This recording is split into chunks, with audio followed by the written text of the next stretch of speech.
Good morning student. आज हम करेंगे बीएससी सेकेंड ईयर के थर्ड सेम का चैप्टर फिनोल्स। फिनोल में आज हम करेंगे केमिकल प्रॉपर्टी ऑफ फिनोल। क्या chemical properties of phenol. Chemical property of phenol में सबसे पहले हम करेंगे acidity of phenol. Acidity of phenol. Phenol क्या है? Phenol are weakly acidic in nature. ठीक है। अब जब हम फिनोल को अल्कली मेटल हाइड्रोक्साइड से रिएक्शन करवाएंगे, जैसे ArOH फिनोल, जब हम इसको अल्कली मेटल हाइड्रोक्साइड से रिएक्शन करवाएंगे तो ये क्या बनाएगा? सोडियम फिनोक्साइड आयन और वाटर रिलीज करेगा।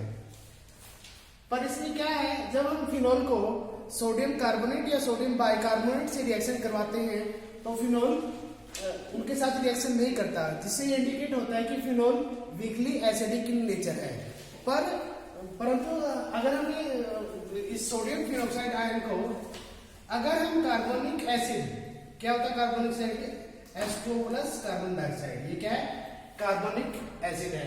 अगर हम सोडियम फिनोक्साइड आयन को, अगर सोडियम फिनोक्साइड को कार्बोनिक एसिड से रिएक्शन करवाएंगे तो ये दोबारा क्या बना देगा? फिनोल।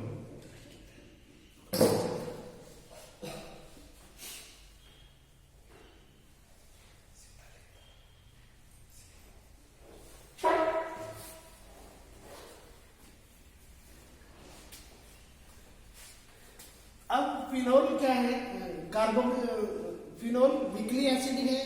किससे भी क्या है? कार्बोक्सिलिक एसिड और कार्बोनिक एसिड को कंपेयर करें, अगर हम उनका एसिडिटी कांस्टेंट देखें, जिससे हमें पता चलता है कि phenol weekly acidic in nature है। फिनोल का जो एसिडिटी कांस्टेंट है वो 1:10⁻⁻10 है, जबकि कार्बोक्सिलिक एसिड का कितना है? 1:10⁻⁻5 और कार्बोनिक एसिड का है 1:10⁻7। तो इससे जो एसिडिटी कांस्टेंट है उससे भी हमें पता चलता है कि phenol weekly acidic in nature है। लेकिन अब आगे अगर हम फिनोल को अल्कोहल से कंपेयर करें और इनका एसिडिटी कांस्टेंट देखें तो फिनोल अल्कोहल से मोर एसिडिक है। अगर हम अल्कोहल का एसिडिटी कांस्टेंट देखें तो वो है 1:10⁻16। अब इस एसिडिटी कांस्टेंट से भी पता चलता है कि फिनोल मोर एसिडिक है किससे? अल्कोहल से, पर लेस एसिडिक है किससे? कार्बोक्सिलिक एसिड या कार्बोनिक एसिड से।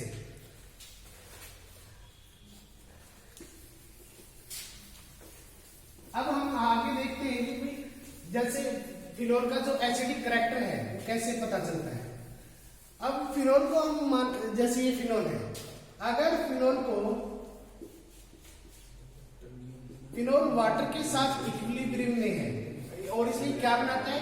फिनोक्साइड आयन O- और हाइड्रोनियम आयन। अब ये रिएक्टेंट है, फिनोल वाटर के साथ रिएक्शन करके फिनोक्साइड आयन और हाइड्रोनियम आयन बनाता है। ये कब बनाएगा फिनोक्साइड आयन और हाइड्रोनियम कैटायन? जब क्या हो, ये प्रोडक्ट रिएक्टेंट से ज्यादा स्टेबल है। अब हम फिनोल और फिनोक्साइड आयन को कंपेयर करेंगे। अब दोनों को कंपेयर करेंगे तो फिनोल भी रेजोनेंस स्टेबलाइज है और फिनोक्साइड आयन भी रेजोनेंस स्टेबलाइज है। अब हमें कैसे पता चलेगा कि भाई ये जो फिनोक्साइड आयन है ये फिनोल से ज्यादा स्टेबल है? जब ये फिनोक्साइड आयन फिनोल से ज्यादा स्टेबल होगा तभी तो ये प्रोडक्ट बनेगा और तभी हम कह पाएंगे कि फिनोल एसिडिक इन नेचर है। क्यों? अब यहाँ phenol H positive ion release कर रहा है जो H2O के साथ कंबाइन करके H3O पॉजिटिव हाइड्रोनियम आयन बनाते हैं। अब हम देखते हैं कि फिनोल के रेजोनेटिव स्ट्रक्चर। अब जैसे फिनोल है, हम इन दोनों की फिनोल और फिनोक्साइड आयन की रेजोनेटिव स्ट्रक्चर कंपेयर करेंगे। अब इसमें ऑक्सीजन के पास 2 लोन पेयर है।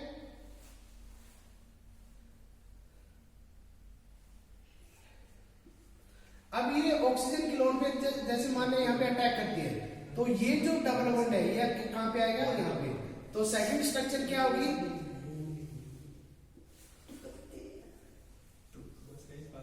Double bond OH। अब ये दोनों बॉन्ड दोनों इलेक्ट्रॉन इस बॉन्ड के इस कार्बन पे आ गए तो यहाँ क्या आएगा, नेगेटिव चार्ज, और ये एच जाएंगे, और इसमें ऑक्सीजन पे पॉजिटिव चार्ज आ जाएगा, क्योंकि ऑक्सीजन ने अपने दोनों इलेक्ट्रॉन ऑक्सीजन कार्बन बॉन्ड बनाने में डोनेट किए, तो ऑक्सीजन पे क्या आएगा, पॉजिटिव चार्ज। अब नेक्स्ट इसकी जो रेजोनेटिंग स्ट्रक्चर है वो क्या होगी, अब आगे क्या होगा, ये नेगेटिव चार्ज यहाँ पे अटैक करेगा और ये यहाँ पे आ जाएगा, तो नेक्स्ट जो इसकी रेजोनेटिंग स्ट्रक्चर होगी वो क्या होगी, यहाँ पे डबल बॉन्ड आ जाएगा, नेगेटिव चार्ज आ जाएगा, ये बॉन्ड एच आ जाएगा, double bond OH positive. Next जो रेजोनेटिंग स्ट्रक्चर क्या होगी, मान लिया ये यहाँ पे अटैक करता है और ये यहाँ पे आता है, तो क्या बनेगा, डबल बॉन्ड OH पॉजिटिव, ये यहाँ गया, यहाँ पे नेगेटिव चार्ज आ गया, फिर ये यहाँ अटैक करेगा और ये ऑक्सीजन अपने दोनों इलेक्ट्रॉन ले लेगा, क्या बनाएगा ये,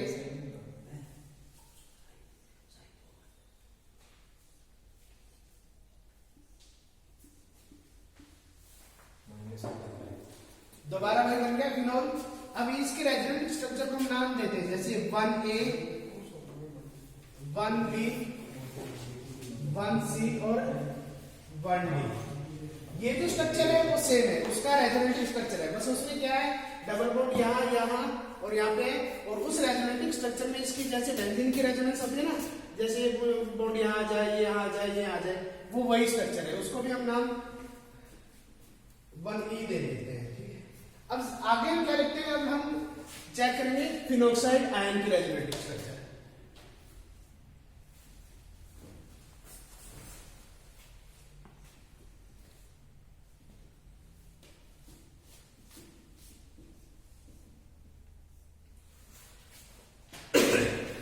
फिनोक्साइड आयन है। अब जैसे ये नेगेटिव चार्ज यहाँ पे अटैक करेगा तो ये यहाँ पे आ जाएगा, इसको बाहर से भी दिखा सकते हैं, क्या बनाएगा ये, ऑक्सीजन OH। अब यहाँ पे ऑक्सीजन पे कोई पॉजिटिव चार्ज नहीं आएगा, यहाँ पे क्या था, ऑक्सीजन की लोन पेयर अटैक कर रही थी, अब ऑक्सीजन के पास लोन पेयर तो अपनी है ही, अब इसके पास एक नेगेटिव चार्ज है, H नहीं आएगा इसमें, H इसके पास एक नेगेटिव चार्ज है, वो कैसे हुआ, जब ऑक्सीजन ने हाइड्रोजन H पॉजिटिव डोनेट किया, जो H2 के साथ कंबाइन करके H3O पॉजिटिव बनाया, तो ऑक्सीजन ने अपने दोनों इलेक्ट्रॉन जो ऑक्सीजन हाइड्रोजन बॉन्ड में इन्वॉल्व हुए थे, वो दोनों इलेक्ट्रॉन अपने पास रख लिए, तो ऑक्सीजन के पास नेगेटिव चार्ज आ गया। अब ये नेगेटिव चार्ज यहाँ डोनेट, ये बॉन्ड फॉर्मेशन में डोनेट कर रहा है, अब ये न्यूट्रल हो जाएगा, यहाँ पे क्या था, न्यूट्रल से पॉजिटिव हुआ था, यहाँ पे नेगेटिव से न्यूट्रल हो जाएगा।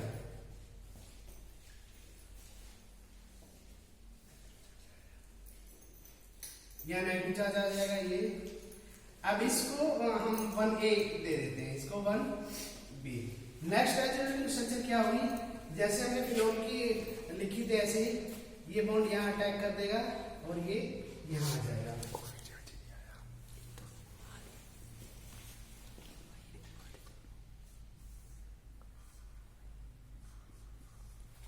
फर्दर इसको 1C लिख देते हैं।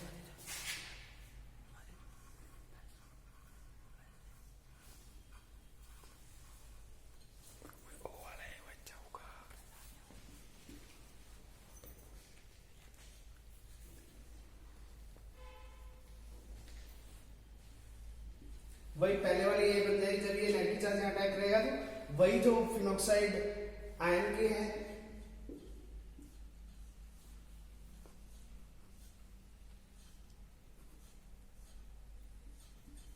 फिनोक्साइड आयन बन जाएगा 1C 1B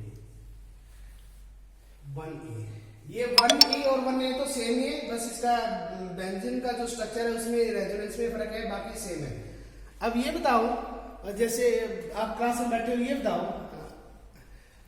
अजय, जैसे ये है वही फिनोल की रिएक्शन की हमने वाटर के साथ, फिनोक्साइड आयन बनाया, हम कह रहे हैं फिनोल एसिडिक इन नेचर है। एसिडिक कब होता है, जब वो H पॉजिटिव आयन रिलीज करता है, जब भी phenol H positive ion release करेगा तो फिनोक्साइड एनायन बनाएगा और साथ में हाइड्रोनियम आयन।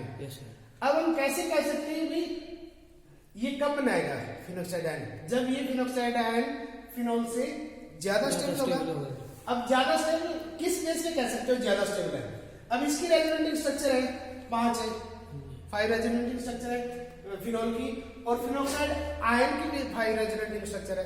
तो रेजोनेंट हमने क्या पढ़ा है भाई, जितनी ज्यादा रेजोनेटिंग स्ट्रक्चर होंगी कंपाउंड उतना ही ज्यादा स्टेबल होता है। अब फिनोल के भी 5 रेजोनेटिंग स्ट्रक्चर और फिनोक्साइड आयन की भी।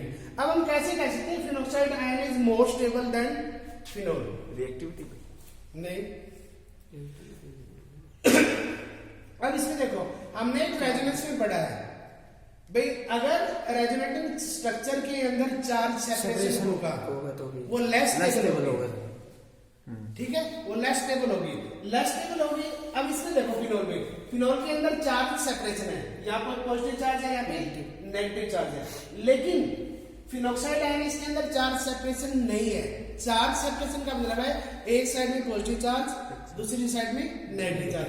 अब फिनोल में देखो चार्ज सेपरेशन है, पॉजिटिव चार्ज नेगेटिव चार्ज। ये जितने भी ये 1B 1C 1D इनको कंपेयर करोगे तो इनके अंदर चार्ज सेपरेशन है, ठीक है, लेकिन फिनोक्साइड आयन में चार्ज सेपरेशन नहीं है, सिर्फ नेगेटिव चार्ज रिवॉल्व कर रहा है, पॉजिटिव चार्ज तो है नहीं, इसलिए फिनोक्साइड आयन में चार्ज सेपरेशन नहीं है। तो phenoxide ion is more stable then phenol. तो अगर हम इसमें फिनोल में वाटर डालेंगे तो फिनोक्साइड एनायन बनेगा, और इसलिए हम कहते हैं phenol is acidic in nature. Phenol को करेंगे भाई कंपैरिजन, किसके साथ कंपैरिजन? अल्कोहल के। तो जैसे हम कह रहे हैं फिनोल अल्कोहल से ज्यादा एसिडिक है, कैसे? अब फिनोल तो जैसे हमने देखा कि रेजोनेंस की फॉर्म में फिनोक्साइड आयन है, रेजोनेंस की फॉर्म में एग्जिस्ट करता है, लेकिन अगर हम अल्कोहल को लें, अल्कोहल क्या है, और इससे जो अल्कोक्साइड आयन बनेगा, जैसे इसके अंदर वाटर डाल दिया और ये जो अल्कोक्साइड आयन बनेगा, ये जो अल्कोक्साइड आयन और हाइड्रोनियम आयन बनेगा, ये जो अल्कोक्साइड आयन है ये रेजोनेंस स्टेबलाइज नहीं है, इसलिए इक्विलिब्रियम में रह सकता है, लेकिन ये प्रोडक्ट नहीं बनेगा। लेकिन फिनोल और अगर हम फिनोक्साइड आयन को कंपेयर करें तो phenoxide ion is more stable then phenol, क्योंकि उसमें रेजोनेंस है। लेकिन अगर हम फिनोल को अल्कोहल से कंपेयर करें तो phenol is more acidic then alcohol. क्यों? क्योंकि अल्कोहल के अंदर जो फिनोक्साइड आयन बनता है वो रेजोनेंस स्टेबलाइज नहीं है। और अगर हम इसका एसिडिटी कांस्टेंट भी कंपेयर करें तो अल्कोहल का जो एसिडिटी कांस्टेंट वो होता है 1:10⁻16 और फिनोल का कितना होता है 1:10⁻−10। तो इससे हमें क्या पता चलता है कि फिनोल अल्कोहल से ज्यादा एसिडिक है। अब आगे हम करेंगे इफेक्ट ऑफ सब्स्टिट्यूएंट। भाई मान लिया अगर फिनोल के साथ कोई लगा है, कोई इलेक्ट्रॉन विड्रॉइंग ग्रुप लगा है या कोई इलेक्ट्रॉन रिलीजिंग ग्रुप लगा हुआ है, तो उसका एसिडिटी पे क्या इफेक्ट है, ठीक है। अब जैसे हम जनरली इसको, जैसे मान लिया ये आपका क्या है फिनोल है, इसको मैं ऐसे दिखा देता हूं, ये फिनोल है। अगर ये क्या बनाता है फिनोल वाटर के साथ, ये बनाएगा फिनोक्साइड एनायन, ठीक है। अब अगर मान लिया इस फिनोल पे कोई, सबसे पहले क्या करेंगे effect of electron withdrawing group, क्या इलेक्ट्रॉन विड्रॉइंग ग्रुप का इफेक्ट, इलेक्ट्रॉन विड्रॉइंग ग्रुप। अब जैसे मान लिया इलेक्ट्रॉन विड्रॉइंग ग्रुप को हम जी से दिखाते हैं, जी ग्रुप, और यहाँ पे क्या है ये electron withdrawing group. Electron withdrawing कैसे होता है, जैसे आपका क्लोरो है, नाइट्रो है या CHO है, ये सब क्या है इलेक्ट्रॉन विड्रॉइंग ग्रुप है।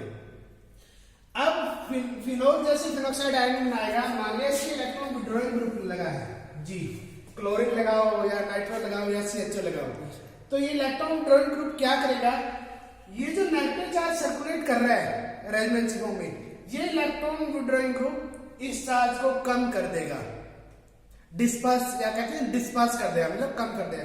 कम कर देगा तो ये इसकी स्टेबिलिटी को बढ़ा देगा, क्या कर देगा स्टेबिलिटी को बढ़ा देगा। स्टेबिलिटी बढ़ा देगा तो ये फिनोल जिसपे जो इलेक्ट्रॉन विड्रॉइंग ग्रुप लगा हुआ है ये और भी ज्यादा स्टेबल हो जाएगा। तो इलेक्ट्रॉन विड्रॉइंग ग्रुप क्या करते हैं, फिनोल की स्टेबिलिटी को, एसिडिटी को इंक्रीज करते हैं, ठीक है।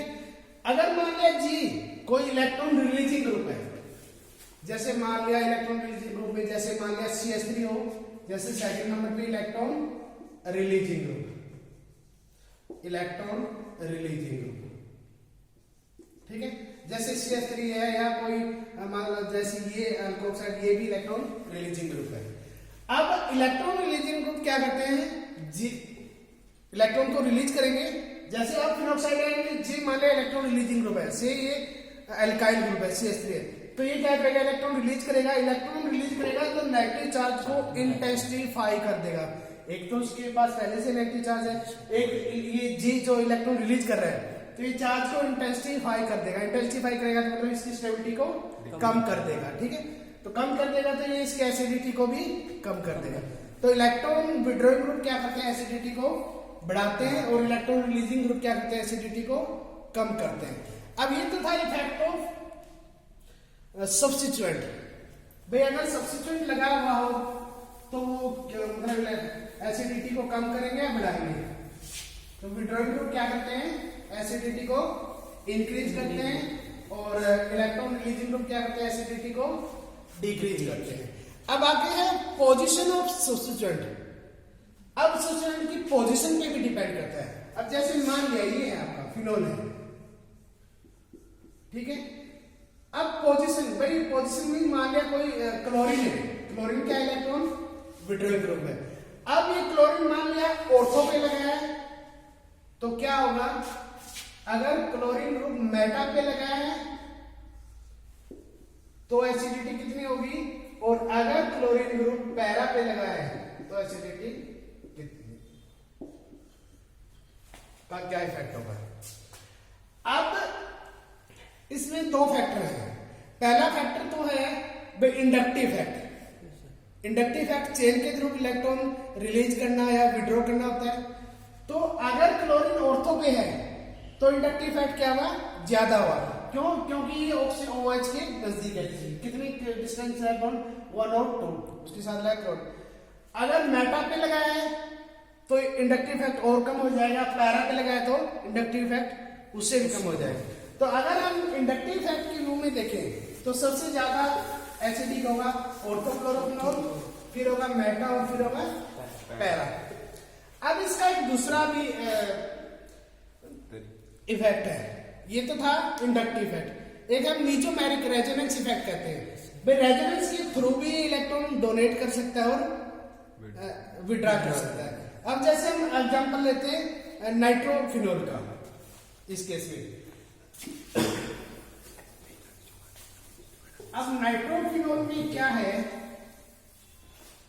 देखो ये फिनोल है,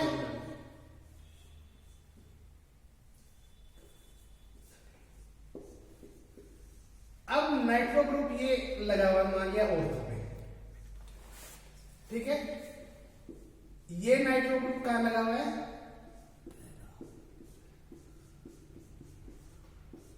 मेटा पे, और ये नाइट्रो ग्रुप कहां लगा हुआ है, पैरा पे।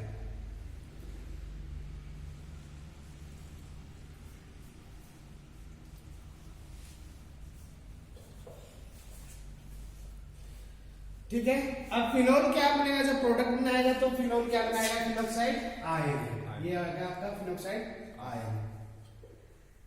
अब फिनोक्साइड आयन में ये देखना है भाई नाइट्रो ग्रुप का जो इफेक्ट है, इलेक्ट्रॉन विड्रॉइंग इफेक्ट है इसका, तो ऑर्थो, मेटा और पैरा में से किस पे सबसे ज्यादा है। जिसमें सबसे ज्यादा इफेक्ट होगा वो कंपाउंड उतना ही ज्यादा एसिडिक होगा। अब ऑर्थो पे देखते हैं सबसे पहले। ऑर्थो में जैसे ऑक्सीजन के पास जैसे दो लोन पेयर है, इसकी है एक ये नेगेटिव चार्ज है, इसकी हम तीसरी लोन पेयर दिखा देते हैं, ठीक है, नेगेटिव चार्ज की। अब ये जैसे मान लिया यहाँ अटैक करेंगे, ये नेगेटिव चार्ज यहाँ, तो ये यहाँ पे आ जाएगा। तो नेक्स्ट जो रेजोनेटिंग स्ट्रक्चर है वो क्या बनेगा, डबल बॉन्ड।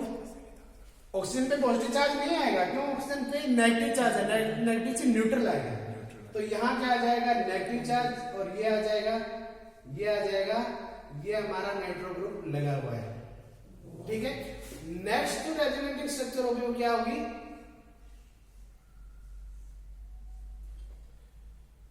जैसे ये नेगेटिव चार्ज यहाँ अटैक करेगा और ये नेगेटिव चार्ज यहाँ पे यहाँ पे नेगेटिव चार्ज आ जाएगा।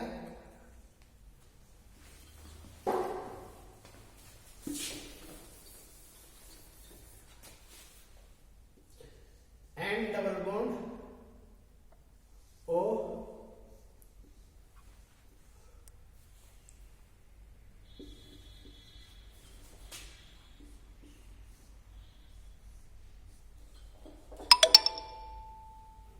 ये यहां अटैक करेगा, ये यहां आ जाएगा और ये यहां आ जाएगा।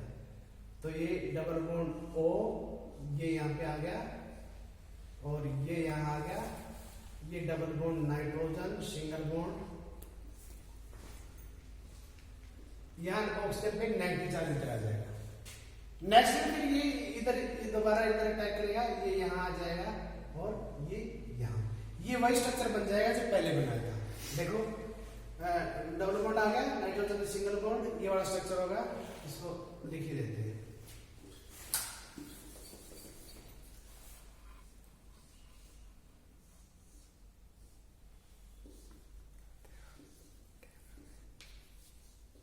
ओ negative nitrogen double bond O. ये तो रेजोनेटिंग स्ट्रक्चर है जब नाइट्रो ग्रुप ऑर्थो पोजीशन पे है, ठीक है। अब नाइट्रो ग्रुप अगर मेटा पोजीशन पे है तो क्या होगा? ये बॉन्ड यहां अटैक करेगा, नेगेटिव चार्ज है, जैसे ये दो लोन पे लिखा इधर, ये यहां अटैक करेगा और ये आपका इधर आ जाएगा। डबल बॉन्ड ओ, यहाँ नेगेटिव चार्ज, ये डबल बॉन्ड, ये डबल बॉन्ड और यहाँ पे लगा हुआ है एंड डबल बॉन्ड ओ, ये यहाँ पे नेगेटिव चार्ज आ गया, ठीक है। नेक्स्ट क्या होगी? अगर ये बॉन्ड यहाँ अटैक करे, यहाँ पे नेगेटिव चार्ज आ जाएगा। डबल बॉन्ड ओ, ये डबल बॉन्ड आ जाएगा, यहाँ क्या आ जाएगा? नेगेटिव चार्ज, ये आ गया, ये NO2। फर्दर ये क्या करेगा? ये यहाँ अटैक करेगा तो ये नेगेटिव चार्ज इधर आ जाएगा।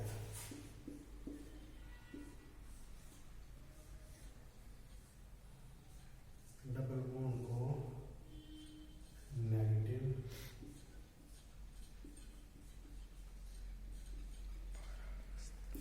फिर ये यहाँ अटैक करेगा, ये दोबारा वही फिनल साइड एनाइन मिल जाएगा।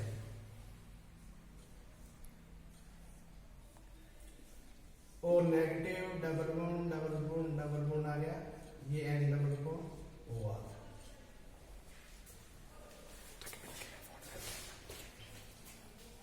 अब ये तो था ऑर्थो मेटा पैरा। अब पैरा के ऊपर लिख देते हैं रेजोनेटिंग स्ट्रक्चर। ये यहाँ अटैक कैसे, डबल बॉन्ड ओ आ गया, इसमें दो लोन पेयर हैं, जैसे ये नेगेटिव चार्ज, ये आ गया एंड डबल बॉन्ड ओ। आगे क्या होगा? ये यहाँ अटैक करेगा और ये कार्बन नाइट्रोजन डबल बॉन्ड बन जाएगा और ये फिर ऑक्सीजन, क्योंकि आप नाइट्रोजन की वैलेंसी एक्सीड हो रही है तो ये ऑक्सीजन अपनी जो बॉन्ड पेयर है विड्रॉ कर लेगा।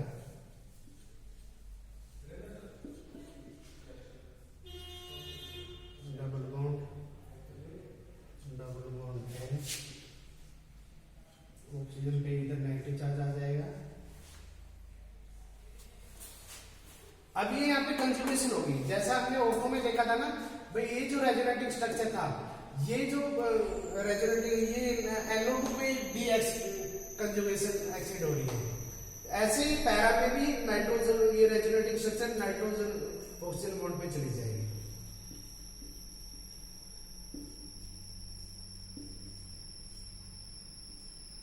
अब फिर ये यहाँ आ जाएगा, ये यहाँ आ जाएगा और ये यहाँ आ जाएगा।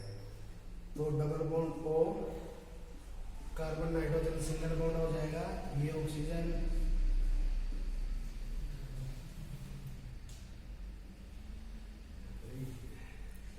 ये एरो,